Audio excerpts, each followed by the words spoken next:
U.S. large banks announced significant dividend increases and share buyback authorizations following the announcement of this year's Federal Reserve stress test results on June 27th.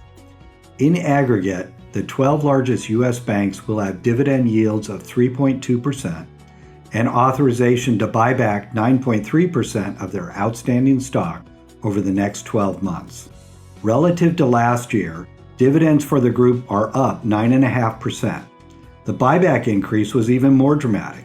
The total repurchase authorization is 25% higher for the 12 largest banks. By our calculations, the 12 U.S. large banks are expected to pay out 32% of their earnings in dividends over the next 12 months. This dividend payout ratio is not noteworthy relative to other industries, suggesting that dividends can continue to increase in coming years. The level of share buybacks is quite unusual. The Fed's buyback authorization this year represents 124% of earnings for the group over the next 12 months. The clear message from the Fed is that the U.S. banking system is still overcapitalized after years of building safety buffers.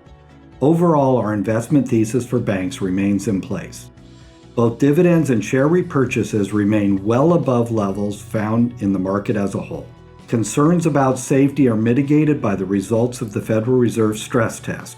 While the risk of widespread loan defaults will always exist, we believe U.S. banks have now built a substantial capital buffer that should allow them to continue paying dividends in all but the most extreme circumstances.